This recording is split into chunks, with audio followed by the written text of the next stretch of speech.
Hello everyone, তোমরা সবাই কেমন আছো? অনেকদিন পর তোমাদের সাথে দেখা হলো আবার আমার সাথে। অনেকদিন পর মানে 2-3 দিন পর দেখা হলো।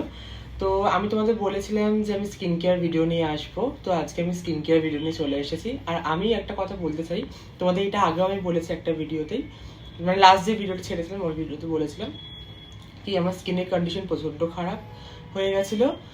আর আমার মানে এতটাই স্কিনের কন্ডিশন বাজে হয়ে গেছিলো, আমাকে ডাক্তার পুরোপুরি একদম স্ট্রিক্টলি বারণ করে দিয়েছে যে আমাকে মেকআপ করতে না।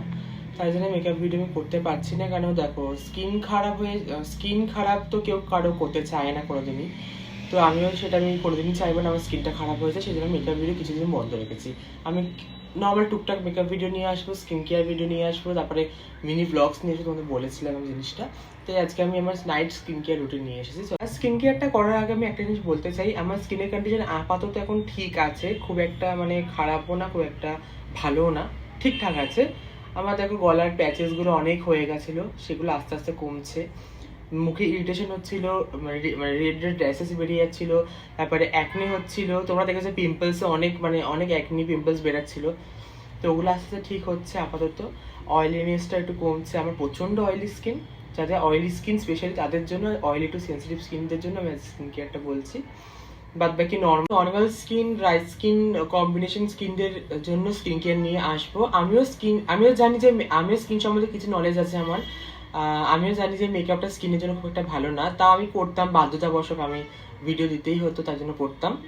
আমি শুরু করছি। ফার্স্টে আমি দেখো সেটাফিলের এই ফোমিং ক্লিনজারটা দিয়ে, যে প্রোওয়ালা যে ফোমিং ক্লিনজারটা, অয়েল কন্ট্রোল যে ক্লিনজারটা আছে, ওটা তুমি ক্লিনজার করলে মানে ক্লিনজিং করে নিই। আর একটা কথা বলতে, ক্লিনজিং করার আগে অবশ্যই যাদের মেকআপ মানে ফেসে মেকআপ থাকবে তারা অবশ্যই তার আগে মানে ডাবল ক্লিনজিং প্রসেসটা করবে। মানে তার আগে মেকআপ রিমুভার দিয়ে ভালোভাবে, মেকআপ রিমুভার বাম দিয়ে ভালো করে ফেসটা ক্লিন করে টিস্যু দিয়ে তারপরে ফেস ওয়াশ করবে। আমার যেহেতু ফেসে কোনো মেকআপ নেই, সেই জন্য ফার্স্টে আমি ফেস ওয়াশটা করে নিচ্ছি।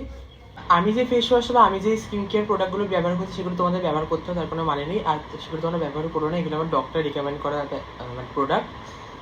তো তোমরা যে কোনো মানে কী বলবো, ওয়াটার বেস প্রোডাক্ট ব্যবহার করবে। যারা অয়েলি অ্যান্ড সেন্সিটিভ স্কিন আছো, ওয়াটার বেস প্রোডাক্ট ব্যবহার করবে। আর ফেস ওয়াশ করার পর সবসময় ফেসের জন্য আলাদা একটা এরকম একটা সফট একটা কী বলবো হ্যাঙ্কি রাখবে তোমাদের কাছে, যেটা শুধু ফেস পোছার জন্য।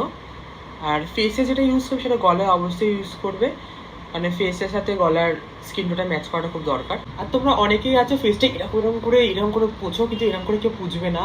তাদের সেন্সিটিভ স্কিন তো তারা একদমই না, অয়েলি স্কিন যাদের একদমই না, তাদের মুখে অ্যাকনি আছে তারা তো একদমই না। সবাই ফেস এরকম করে ড্যাব ড্যাব মোশনে পুজবে সবসময়, ফেস এরকম ড্যাব ড্যাব মোশনে। আর যারা অয়েলি স্কিনের, সেন্সিটিভ স্কিনের যারা আছো, তার জন্য স্কিন কেয়ারের ভিডিওটা স্পেশালি, তো তার জন্য বলেছি তারা ওয়াটার বেস সবসময় ময়শ্চারাইজার অ্যাপ্লাই করবে। তো আমি এখানে আমাকে ডক্টর যে রেকমেন্ড করেছে সেটাই করেছি, এটা ওয়াটার বেসই। তো তোমরা যদি নাইট স্কিন কেয়ার রুটিন দেখছি, তাই জন্য সকালে কোনো কিছু আমি বলবো না। সকালে মর্নিং স্কিন কেয়ার ভিডিও আর একটা আমার আসবে আমার ইউটিউব চ্যানেল বা ফেসবুকে, যেখানে হোক আসবে। আর তোমাদের যাতে অ্যাকনি আছে তারা এইটা ব্যবহার করতে পারো, deliver MMS CMS, I think, হ্যাঁ ডেলিভার CMS, এটাও ব্যবহার করতে পারো। এটা খুবই ভালো, মানে অ্যাকনির সাথে সাথে তোমাদের মানে কি বলবো অ্যাকনি স্পটও রিমুভ করে দেয়, এটা খুব ভালো এটা। তো তাও ডক্টর রেকমেন্ড করে নেবে। ব্যবহার করার টেকনিক হচ্ছে, দেখো এই যে এই জিনিসটা আছে, পুরো ফুল ফেসে কখনো দেবে না, যেখানে যেখানে অ্যাকনি সেখানে সেখানে শুধু এরকম ডট ডট করে দিয়ে দেবে, ব্যাস। আর এটা কিন্তু সবসময় রাত্রিরে, আমি বলেছি আগেই বলে দিয়েছি নাইট স্কিন কেয়ার রুটিন, তো রাত্রিরে ব্যবহার করবে।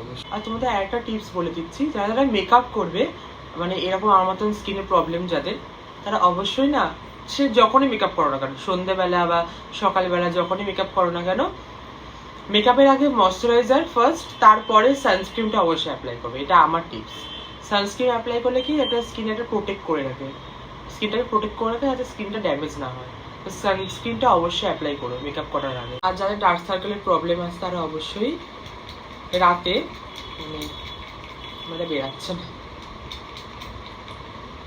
হ্যাঁ রাতে একটা আই ক্রিম ব্যবহার করার চেষ্টা করবে। এই যে এরকম করে ব্যবহার করবে। আমি এখানে ইয়োগার্ডের আই ক্রিম ব্যবহার করছি, তোমরা যে কোনো আই ক্রিম, ভালো যে কোনো আই ক্রিম ব্যবহার করতে পারো। আর সবসময় একটা লিপ বাম অ্যাপ্লাই করবে। আর যদি তোমরা জানতে চাও যে তোমাদের একটা অয়েলি টু সেন্সিটিভ স্কিনের জন্য ভালো একটা মেকআপ রিমুভার, তো তোমরা এইটা নিতে পারো। বায়োডার্মার যে অয়েলি টু সেন্সিটিভ স্কিনের যে মেকআপ রিমুভারটা আছে, এটা খুব খুব ভালো। এটা তোমরা নিতে পারো, অয়েলি টু সেন্সিটিভ স্কিন যাদের আছে। সরি, কথাটা একটু জড়িয়ে যাচ্ছে, তো এটা নিতে পারো। বেশ, এইটা তো খুব প্রয়োজন জিনিস একটা। এটা তো অবশ্যই মানে সারাদিনে 3 থেকে 4 লিটার খাবেই তোমরা। আর একটা কথা, অয়েলি ফুড একদমই না। যাদের অয়েলি টু সেন্সিটিভ স্কিন, প্রচুর অ্যাকনে প্রোন স্কিন আছে, যাদের একদম অয়েলি ফুড খেও না। আর বাইরের জাঙ্ক ফুডগুলো একদমই খেও না, অ্যাভয়েড করো। জানি ওগুলো লোভনীয়, সবারই, আমারও খুব মানে প্রিয়, কিন্তু এখন যে স্কিনের অবস্থার কাছে মানে একদম ওগুলো একদম বন্ধ। তো তোমরাও বন্ধ করে দাও, অল্প খাও, লিমিটে খাও, আর এটা সারাদিনে বেশি করে খাও। আর আজকের ভিডিও যদি ভালো লেগে থাকে অবশ্যই লাইক, কমেন্ট, শেয়ার, আর ইউটিউবে সাবস্ক্রাইব আর ফেসবুকে ফলো করে দিও। এখন জন্য টাটা।